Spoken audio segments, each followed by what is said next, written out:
In April 65 of Upper Blaze, we were inducted into J&K. Just the Rajput squadron of the Lancers was chosen to lead the way.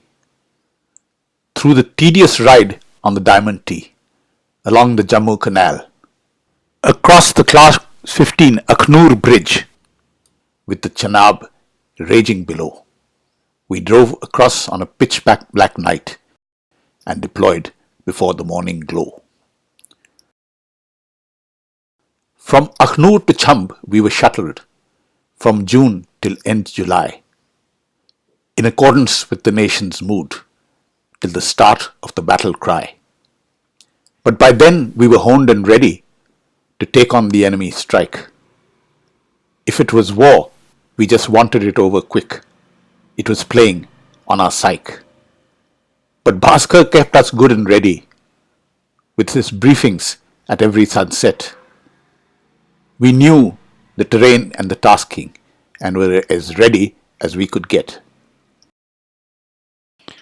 The 31st August shelling was intense and there was a tension in the air when Bhaskar called his O group and briefed us from his chair. I had expected to lead the squadron in the initial contact that night, but was nominated as the reserve troop used at a critical stage of the fight. I knew he was right but disappointed not to be skirmishing at first light. The hot August night was sultry. I slept on the deck of my tank. And a thought of my family in Africa on the late Victoria bank.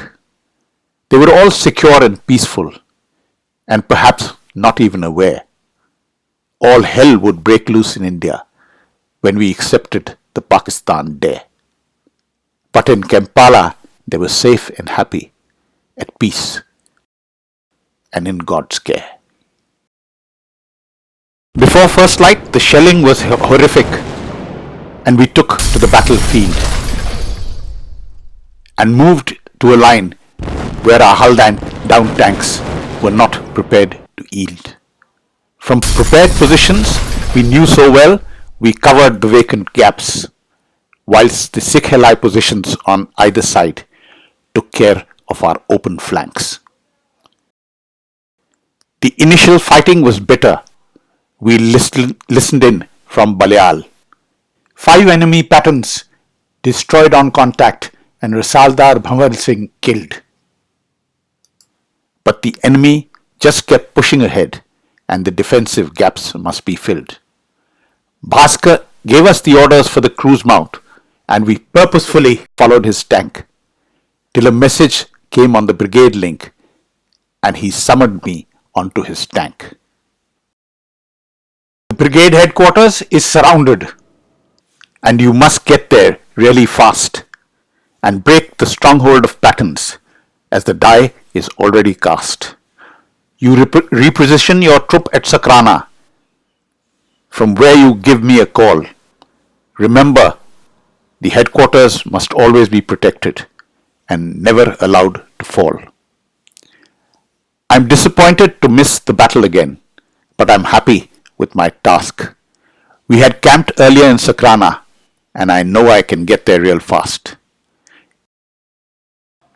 I jump into my cupola and we high rev off as fast as we can get. I still can't brief my other 2 tanks with the crackling in the Bravo set. I approach the village with caution, not so sure what it's all about. Then a message to Bhaskar on the squadron net that I'm in position out. We are halted and in communication, so I brief the other 2 tanks. I can't see much beyond the grove or even the river bank. Just a few dust clouds settling at 1,800 yards. Then a horrific flash and Ram Prakash's tank has been hit. Fire and smoke, but his MG still spits. I adjust to meet the oncoming threat and I know this is gonna be it. Then at just 800 yards, enemy tanks appear both their main guns and MGs spit. The firefights short and brutal, and I count the 4 patterns we've hit. Both Kishan and me have repositioned and are facing the new tank threat. In the lull, I refill the AP rounds from the turret and ammunition bin. We're not going to let this enemy get through, and I'm certain that we are going to win. Another enemy advance, and we prepare to engage, and I've got him in my sights. Then a giant fireball, and I know I've been hit. I'm desperately fighting for air. I feel no pain, but I cannot move, and I still hear Bhaskar's radio call. But try as I will, though my mind's clear, I just can't answer at all. Then a thought of my family in Kampala, on the Lake Victoria bank.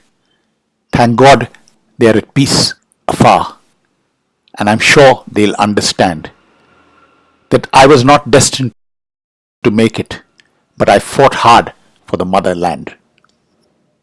Bhaskar tried to raise him again and again when the squadron was passing through, confident that he was holding despite no news from his crew. From the crossing, a foot patrol was sent with Lance Dafadar Kushal to recover a tank, but still no news of Ravi's crew till the sun set on the western flank. One last attempt at midnight when Kuti was pulling back to tell him we were moving to Jordia and would be positioned astride the track. Missing, believed, killed. We searched photos and lists, and the time just literally flew. In February 66, we retook Chhamb and scored the battle site to give us a clue. No oil stains, reminders, no telltale marks, all washed out by the winter rain. Less the actual place of the victorious stand, where his efforts didn't go in vain. That's where they stood and held the line to ensure that our troops could go through, and battled it out with a lion's heart, and to the word remained forever true. For 7 years his soul roamed free around the Sakrana grove, till we brought his stuff in his old troop box to his ancestral Meerut home. Just a few uniforms, books, pictures, dim reminders of some happier times, and a family prayer and closing chant along with the mandir chimes. They were brave and powerful soldiers, snatched from us in the prime of their life. They fought in a war with a lion's heart and showed nerves of steel in strife. May God grant them their hard-earned rest and peace in afterlife.